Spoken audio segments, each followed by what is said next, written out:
بسم اللہ الرحمن الرحیم نحمدہ ونصلی علی رسولہ الکریم۔ آپ حضرات کو معلوم ہے کہ غزہ میں اس وقت جو حالات چل رہے ہیں، جو اسرائیل کی طرف سے ظلم اور بربریت کا بازار وہاں گرم ہے، وہ کسی بھی شخص سے مخفی نہیں ہے، ساری دنیا جانتی ہے ان کے حالات کو۔ میری طرف سے بیان میں تاخیر اس وجہ سے ہو رہی ہے اس بارے میں بات کرنے میں۔ ایک تو سفر کی وجہ سے میں کئی دنوں سے تقریباً 1.5 ہفتے سے زیادہ ہو گیا مسلسل سفر میں ہوں، ابھی بھی میں مسقط میں ہوں۔ ہمارے عمانی بھائیوں نے مجھے یہ اپنی پگڑی بھی پہنا دی ہے، تو اسی پگڑی کو پہن کے میں آپ سے اس وقت مخاطب ہوں۔ اور دوسری تاخیر کی جو وجہ ہوئی ہے ایک سفر، اور دوسری وجہ یہ کہ میں یہ دیکھنا چاہ رہا تھا کہ ہم ان فلسطینی مسلمانوں کے لیے جو غزہ میں اس وقت ظلم اور بربریت کا شکار ہیں، وہاں ہم ان کی مدد کیسے کر سکتے ہیں۔ تو آج الحمدللہ کچھ ذرائع مجھے پتہ چلے، تو میں نے کہا کہ میں پھر تاکہ جب میں کوئی اس بارے میں بات کروں تو ان کی مدد ہم کیسے کر سکتے ہیں، ان تک ہم امداد کیسے پہنچا سکتے ہیں، تاکہ تھوڑا سا اس بارے میں گائیڈ کر سکوں۔ تو یہ وجہ بنی ہے میری ایک ریکارڈنگ میں تاخیر کی۔ دیکھیے، 2 چیزیں ہیں جس میں ہمیں اپنے کانسیپٹ کو کلیئر کرنا بہت ضروری ہے۔ پہلی بات تو یہ کہ ہم تھوڑا سا ہسٹری کی طرف جاتے ہیں تاکہ آپ کو پتہ چلے کہ اس پوری جنگ میں اسرائیل ظالم ہے، فلسطینی مظلوم ہے۔ کیونکہ ریسنٹلی جو واقعہ ہوا جس میں فلسطینیوں کی طرف سے ایک تنظیم کی طرف سے ایک حملہ ہوتا ہے اسرائیل پر، جس میں بہت ساری عورتیں، بچے، ان کے دعویٰ کیا جاتا ہے کہ وہ ہلاک ہوئے ہیں، اور پھر پورا یورپ متحد ہو گیا، امریکہ متحد ہو گیا، احتجاج کرنے لگے۔ بات یہ ہے کہ ہم ٹھیک ہے، ہم تو قطعاً اس کے قائل نہیں ہے کہ عورتوں اور بچوں کو نشانہ بنایا جائے لڑائی میں، جنگ میں، لیکن یہ سلسلہ شروع کہاں سے ہوا تھا؟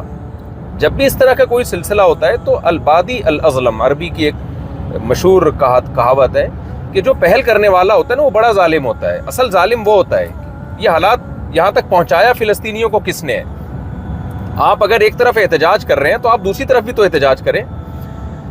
آپ حضرات کو معلوم ہے، اگر ہم 125 سال پیچھے جاتے ہیں تو جب دوسرے جنگی عظیم کے خاتمے کا ٹائم تھا، یہودیوں نے اس وقت مطالبہ کیا برطانیہ سے کہ ہمیں فلسطین میں ایک الگ ریاست چاہیے۔ یہودی پوری دنیا میں ایک ریاست بنانا چاہتے تھے، اس کے لیے مختلف ملکوں کا انتخاب کیا گیا، لیکن اس پہ اتفاق نہ ہوا۔ تو یہودیوں کے جو بڑے تھے، جو زیادہ شاطر دماغ تھے، انہوں نے کہا کہ اگر ہم اس میں مذہبی تڑکا لگا دیں اور یہود قوم کو ہم مذہب کے نام پہ جمع کرنا شروع کر دیں، تو مذہب ایک ایسی چیز ہے جس کی بیس پہ لوگ اکٹھے ہو جاتے ہیں۔ یہودیوں نے، جو صہیونی ہیں، انہوں نے یہ نعرہ لگایا کہ بیت المقدس چونکہ سلیمان اور داؤد علیہ السلام کا مرکز رہا ہے، یہودیوں کا قبلہ رہا ہے، اور وہاں سے ہماری خلافتیں دنیا پہ قائم ہوئی ہیں، لہذا وہ ہمارا ہے اور ہمیں وہاں جمع ہونا ہے۔ پوری دنیا میں ایک امن کی، ایک جنگ عظیم کے بعد ایک امن پیدا ہونے لگا تھا۔ ایک خامخواہ میں شوشہ چھوڑ دیا گیا کہ جی بیت المقدس کو میں یہودیوں کو لا کے آباد کیا جائے، اور اس کے پیچھے آباد کاری کے پیچھے منصوبہ یہ تھا کہ یہودی وہاں پہ ایک الگ ریاست بنائے۔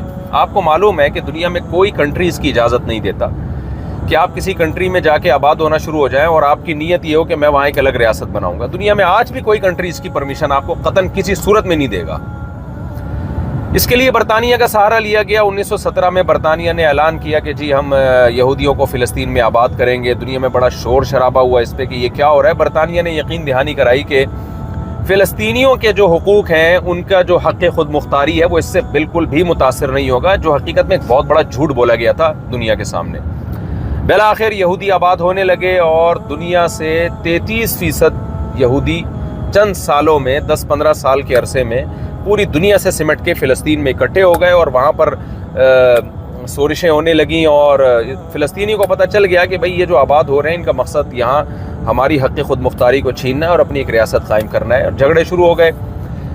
جب 45 میں دوسری جنگ عظیم کا خاتمہ ہوا ہے، برطانیہ کمزور ہو چکا تھا، اور برطانیہ یہودیوں کو اس طرح سے سپورٹ نہیں کر سکتا تھا۔ اقوام متحدہ بیچ میں کودی ہے، اور اقوام متحدہ نے کچھ سفارشات پیش کی، جن میں ایک اہم سفارش یہ کہ یہ پورا علاقہ یونائٹڈ نیشن کے حوالے کر دیا جائے، اور دوسری سفارش یہ کہ اس کو بانٹ دیا جائے اسرائیلی اور فلسطینیوں کے، یعنی یہودیوں اور فلسطینیوں کے بیچ میں، کیونکہ مسلسل حالات خراب ہو رہے تھے، بارڈر پہ کشیدگی بڑھ رہی تھی۔ مصر، اردن، لبنان اور شام مل کے لڑتے ہیں، یہودیوں سے, اسرائیل سے, لیکن بجائے فائدہ ہونے کے اسرائیل اور زیادہ مضبوط ہو گیا. اس کو فلسطین میں موجود جو عرب تھے ان کے گاؤں تباہ کرنے کا موقع مل گیا. اس نے فضائی بمباری کر کے سینکڑوں گاؤں اسرائیل میں, فلسطین میں تباہ کر دیے اور لاکھوں عربوں کو ہجرت پہ مجبور کیا, ہزاروں شہید ہو گئے, اور عربوں کی آبادی ان علاقوں میں جو اسرائیل کے کنٹرول میں تھے وہ سمٹ کے بہت تھوڑی, چند ہزاروں تک رہ گئی وہ آبادی.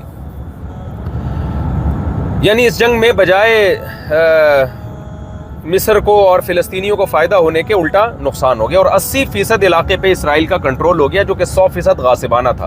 یعنی وہ 80% تھا جو اقوام متحدہ نے بھی یعنی جو سفارش پیش کی تھی نا اس کے بھی خلاف تھا. یہ 80% علاقے پہ, اور 20% علاقہ جس کو غزہ کہا جاتا ہے اور آج نقشے میں اس کو ویسٹ بینک سے تعبیر کیا جاتا ہے, یہ علاقہ اردن اور مصر کے پاس چلا گیا. 67 میں بہت بڑی وار ہوئی, آپ سب کو معلوم ہوگا. اس وار میں اسرائیل کی پوزیشن بہت زیادہ مضبوط تھی. مکمل امریکہ نے اسرائیل کو سپورٹ کیا, جو سپورٹنگ بالکل غلط تھی, بین الاقوامی قانون کے خلاف, یونائٹڈ نیشن کے لاء کے خلاف تھی. اسلحہ دیا اور بالآخر اس جنگ میں بجائے فلسطینیوں کی مدد ہونے کے نتیجہ یہ نکلا کہ مصر کے بھی بہت سارے علاقے اور شام کے بھی بہت سارے علاقے اسرائیل کے کنٹرول میں چلے گئے, اور اسرائیل نے مصر کے بھی بہت سارے علاقے اپنے قبضے میں لے لیے. اس کے بعد 73 میں دوبارہ جنگ ہوتی ہے. اس سے پہلے 56 میں بھی ایک جنگ ہوئی جس میں برطانیہ اور فرانس نے مل کے اسرائیل کی مدد کی اور نہر سوئس پہ قبضہ کیا. سوویت یونین کی دھمکی کے بعد یہ لوگ پھر پیچھے ہٹے ہیں. آپ اس پورے